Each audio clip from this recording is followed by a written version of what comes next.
fermés. Écoute bien, ça monte, ça vient droit, ça compte. Un pas de plus, je prends le reste, oui maintenant. Couronne de finish, tiens la ligne. Couronne de finish, fais ma signe. Ça tourne, ça mord, ça tient debout. Couronne de vinyle, c'est pour nous. Couronne de vinyle, couronne de vinyle. Ça tourne, ça mord. Hoy los equipos de los sprinters han tenido que sudar de lo lindo porque se le ha metido entre ceja y ceja al Lidl Trek, que no querían llegar al sprint por aquello de restar puntos a los competidores de Mads Pedersen, y la han liado bastante parda al final de la etapa. La verdad es que ha sido divertido. Los últimos 20 kilómetros han sido divertidos, y también había algún momento, faltando 40 kilómetros, donde ha habido bastante batalla. Pero al final la lógica ha imperado, se ha llegado el sprint y de nuevo el rey de este Tour de Francia, Tim Merlier, se ha llevado una nueva victoria. Os lo contaré a continuación, pero primero, como siempre, cosas que no entraron en el podcast de ayer. Os dije que Jasper Philipsen había sido relegado de la tercera posición en la etapa de ayer. Bien, pues una vez grabado el podcast y durante la tarde se supo que había habido una reclamación de parte de Alpecin y que al final el jurado, después de analizar varias veces las imágenes y comprender los motivos que daba Alpecin, vieron que Philipsen no había sido el provocador, sino que simplemente se estaba defendiendo de esos, vamos a llamar, empujones. Y al final, pues le quitaron la tarjeta amarilla y también le conservaron el tercer puesto. Por tanto, ahí queda esa rectificación. Visma, que dice que no se rinde. Mark Riff, el director de competición, ha dicho que seguimos luchando hasta París. Pogačar está mejorando hasta ahora, pero seguimos mirando hacia arriba. Jonas siempre necesita tiempo para adaptarse a una gran vuelta. Ya lo vimos en el Giro de Italia. Jonas suele estar en su mejor momento en la tercera semana. Tenemos muchas ganas de afrontar las ascensiones largas. Sabemos que Jonas estas subidas le sientan mejor y, de nuevo, relativamente hablando, suele estar en su mejor momento en la tercera semana. Sobre la presión, le preguntaron qué tiene Jonas por la gente que está apretando desde atrás. Dice, lo tenemos todo en cuenta, pero confiamos en que Jonas pueda manteneros a raya. Seguimos creyendo en Grand Tour, seguimos luchando por ello. Bueno, un poco en la línea de Jonas Vingegaard, ¿no? Y esas dudas que quizás había sembrado cuando llegó con la cabeza gacha y derrotado en la etapa del Tourmalet. Pero bueno, parece que el positivismo o cierto positivismo ha llegado de nuevo a Visma y lo quieren afrontar de esta manera. Esperemos que sea así, y yo me gustaría ver a Jonas Vingegaard ganar alguna etapa y dando un poco de palo, ¿no? A Tadej Pogačar, ¿no? Por aquello de seguir soñando, ¿no? Pero bueno, cuesta verlo, ¿no? No sé si a vosotros también os cuesta verlo. Noticias. Mads Pedersen ha puesto fecha a su despedida del ciclismo. Será en 2029, después de disputarse los campeonatos del mundo en Copenhague, en su país natal. Él dice, todo llega a su fin y para mí ese es el día que ya no puedo luchar por las victorias. Entonces ya no pertenezco al pelotón.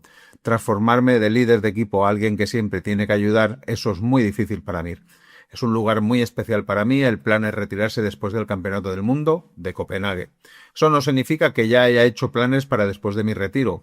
Sigo inmerso en el ciclismo por ahora, todo gira en torno al maillot verde y en los próximos años seguiré buscando esa victoria que me falta en una clásica monumental.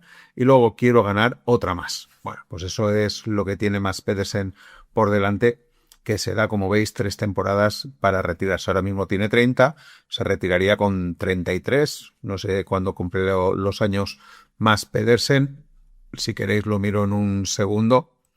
Mads Pedersen en diciembre, por tanto sí, se retiraría con 33 años.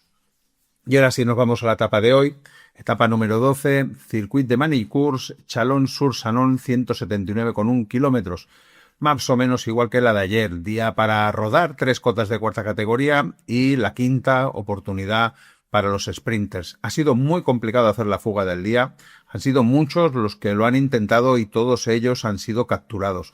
Fijaros, han tenido que pasar 26 kilómetros para que dejaran irse pues al especialista de este Tour de Francia en escapadas, Baptiste Weishofer del Lotto. Después de intentarlo en múltiples ocasiones, no sé si 3 o 4 veces lo ha intentado durante la etapa de hoy, al final ha podido irse en solitario. Hay que recordar que este corredor fue elegido el corredor más combativo de la primera semana y está intentando que sea así de nuevo, y que además es el corredor con más kilómetros en fuga en 2026 y sigue sumando kilómetros. A 133 kilómetros llegaba el sprint intermedio y pasa Weistrofer con 1.52 sobre el pelotón, y Lidl Trek con un treno de 2 corredores intenta llevarse el sprint, pero ojo, porque ha sido un sprint un tanto irregular.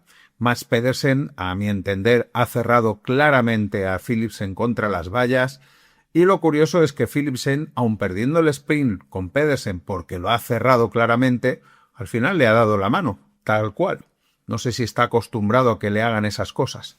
Total, Pedersen segundo, Philipsen tercero, Merlier cuarto, Canter quinto y Girmay sexto. Pero cuidado que luego habrá más cosas con Mads Pedersen. A 128 kilómetros, el ataque de 3 corredores, Matteo Berset, Evian Costiu, y como de una forma un tanto extraña, Damiano Caruso se ha dejado ver hoy, no sé si gastando fuerzas de forma un tanto absurdas, porque no es un terreno que sea para él el terreno de rodar. Pero bueno, ahí ha estado en ese momento de la escapada. Como os decía, a 123 kilómetros ha visto a Mads Pedersen bajar al coche del equipo del director de carrera y se han pasado un buen rato hablando. Sobre todo, supongo que el director de carrera diría: mira lo que has hecho. Poco después, el Tour publica en X que el jurado no ha descalificado a Mads Pedersen, pero supongo que le habrán dado una advertencia. Personalmente lo veo mal. El movimiento irregular ha sido muy claro. Supongo que si lo veis estaréis conmigo, y lo hubieran tenido que sancionar. Yo creo que le tendrían que haber quitado esos 20 puntos, pero al final no ha sido así. A 122 kilómetros se unen los 4 corredores de la escapada y en ese momento tienen 1.15. La verdad es que queda mucho terreno por delante y poca distancia. Ya veis que el pelotón en estos días de sprint no están dejando ni llegar a los 2 minutos a los escapados. A 62 kilómetros, Weistrofer ataca en los escapados, la verdad es que iba con mucho motor, y se va con Costiu, dejando a los otros 2 compañeros cuando le quedan 40 segundos de ventaja. A 49,5, de nuevo Weistrofer vuelve a atacar y se va en solitario y deja ya a Costiu a su antojo. Estaba claro que estaba buscando la combatividad del día. A 35 kilómetros empieza el show que os refería. Aquí ha sido Quinn Simmons, que ataca desde el pelotón. El escapado en esos momentos está a 30 segundos. Los enfila a todos y esa velocidad provoca un corte con 14 corredores, donde los máximos instigadores han sido Simmons y Vasek. Ya digo, Lidl Trek intentando atacar para ayudar a Mads Pedersen para que no se llegue al sprint y que no le resten puntos a Pedersen en el sprint. Porque claro, el que gana el sprint son 70 puntos y son muchísimos puntos. A 33,5 cazan a Weistrofer, el grupito de 14, y poco más tarde Weistrofer no podrá seguirlo e incluso se dejará ir del pelotón. Se produce una interesante persecución donde Soudal y Alpecin tienen que trabajar muchísimo detrás. A 26 kilómetros vemos el pelotón enfilado y que el contador marca 80 kilómetros en algún momento. Sí que es cierto que hacía una ligera bajada. A 24 kilómetros se acaba la fuga. No podían consentir que esos 14 corredores fueran hacia adelante. A 22 kilómetros subiendo la cota de cuarta, la verdad es que una cota de cuarta casi sin pendiente, que ha sido aquello muy testimonial, hemos visto atacar a Matías Esquelmos, hemos visto atacar al Deregui, como siempre, el Lidl Trek delante intentando mover la carrera. No han conseguido adelantarse, pero hace que se suba esa cota a 1000 por hora. La batalla no parará, los ataques de los equipos sin posibilidades al sprint no darán cuartel y el pelotón seguirá enfilado. El problema es que hay muchos intereses y que unos a otros se van neutralizando. Sí que es cierto que ahora se va uno de Total Energy, pero como el EF también quiere irse, sale y se lleva el pelotón detrás. Ahora lanza uno del EF, pero como el otro también quiere, sale y se lleva todo el pelotón detrás. Y así se han ido neutralizando uno tras otro. Se llegará al sprint y ha sido otra vez un sprint un tanto extraño. Es que es curioso porque los dominadores de los sprints están siendo normalmente Astana para más canters. No sé si algún día tendrían que tener un poco de suerte. A 1 kilómetro vemos como los Alpecin están muy agrupados, pero están como atrás, en la parte izquierda del pelotón vista desde arriba. parece que están intentando hacer una cosa nueva y es no dar la cara demasiado pronto. Pero es justo cuando se llega al último kilómetro cuando se activan los Alpecin y comandados, como no, por Mathieu Van Der Poel, consiguen ponerse primeros en nada, en 300 metros están situados primeros. Y de nuevo, yo creo que para Philipsen ha sido un buen lanzamiento. Parecía que hoy sí que sería el día. A 350 metros para el final, caída de Fernando Gaviria, que hace efecto dominó, aunque sin influencia con los que iban lanzando el sprint. Sí que iban, digamos, en la retaguardia de ese sprint, en la segunda parte. Sí que caen muchos corredores al suelo, pero en principio ninguno de los que estaban pues luchando por el sprint. Vemos a Merlier cerrado, tiene que frenar, se ve claramente cómo tiene que frenar, se pone a rueda de nuevo de Fretting y puede encontrar un hueco para acelerar y conseguir superar tanto a Girmay como a Philipsen, y esta es la tercera victoria en este Tour de Francia. Incluso le da tiempo a besar un anillo que lleva y luego sabemos por qué esa dedicatoria. Increíble, ¿no? Eso de besarse un anillo a esa velocidad con la tensión que tiene que ir. Yo creo que me iría al suelo. ¿Cómo acaba la etapa? La etapa acaba con la victoria de Tim Merlier, la velocidad de hoy 49,09 km/h. Segundo, Olaf Koy, que hace de nuevo un buen sprint. Yo creo que Decathlon puede estar satisfecho con el rendimiento de Olaf Koy en este Tour. Además, al recordar que ya tiene una etapa. Tercero, Philipsen. Cuarto, Girmay. Quinto, Fretting, que también lo está haciendo muy bien. Sexto, mira, Antoni Turgis consigue una sexta plaza. Me parece que es su mejor posición. Sí, había sido noveno y séptimo. Por tanto, sexto puesto para Antonio Turgis, Mas Canter esta vez séptimo, Clement Rousseau, que sigue haciendo top 10, octavo, Mats Pedersen noveno, y aquí tenemos al amigo Hugh Hath, que acaba en la 10ª posición. Declaraciones, Merlier. Ahora sabemos por qué le da el beso al anillo. Dice, me motivó muchísimo que mi hijo y mi novia estuvieran hoy aquí. Ahí está el beso en el anillo. Aún es pequeño, pero creo que lo recordará más adelante. Me motiva aún más para ganar por ellos. Esta victoria es especial porque no es fácil ganar justo el día que están aquí. Así que sí, estoy muy contento. Tuvimos algunos problemas con la radio. Creo que la mía estaba rota, no paraba de trastear con ella. Cuando ese grupo se escapó, está hablando del grupo de 14, no me enteré de nada, pero no sufrí tanto como en los días anteriores, superé bien las subidas. Y explica que Jasper Stuyven le hizo el posicionamiento con una rueda pinchada, aunque la rueda, como sabéis, aguantó bastante bien y pudo hacer su trabajo. Pero vaya, eso puede ser un tanto peligroso. Victoria 75 en su carrera profesional para Tim Merlier.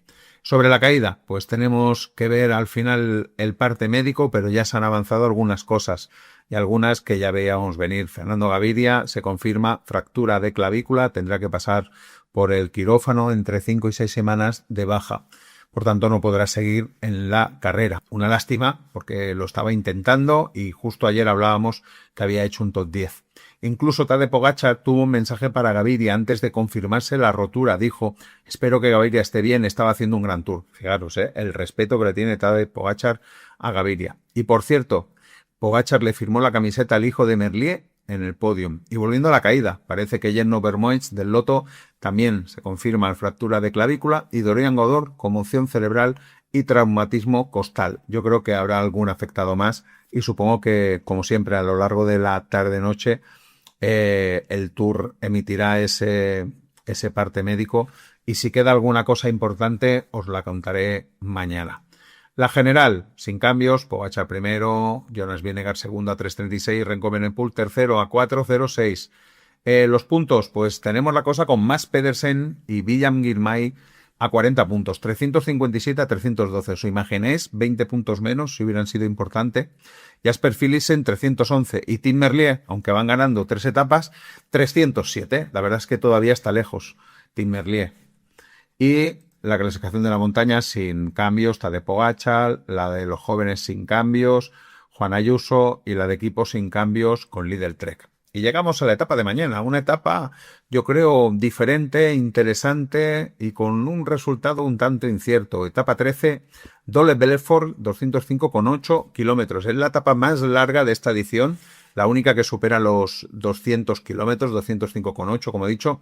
La carrera se adentra en las montañas de los Vosgos, deberán pasar 150 más o menos llanos para afrontar la subida de la jornada. Yo creo que esos 150 kilómetros más o menos llanos serán un poco la tumba de la escapada, porque si se tiene que escapar un buen escalador y hacer esos 150 kilómetros va a llegar muy tufado al final, como mínimo es lo que creo. La primera de las ascensiones será el Col de Croix, 5,1 kilómetros al 4,8%, y la más intensa y famosa, el Ballon d'Alsace, 8,9 kilómetros al 6,9% con máximas de 9. A 30 kilómetros de meta se corona. Hay que recordar que esta subida fue el primer gran puerto que se subió en el Tour de Francia. Fue en 2005.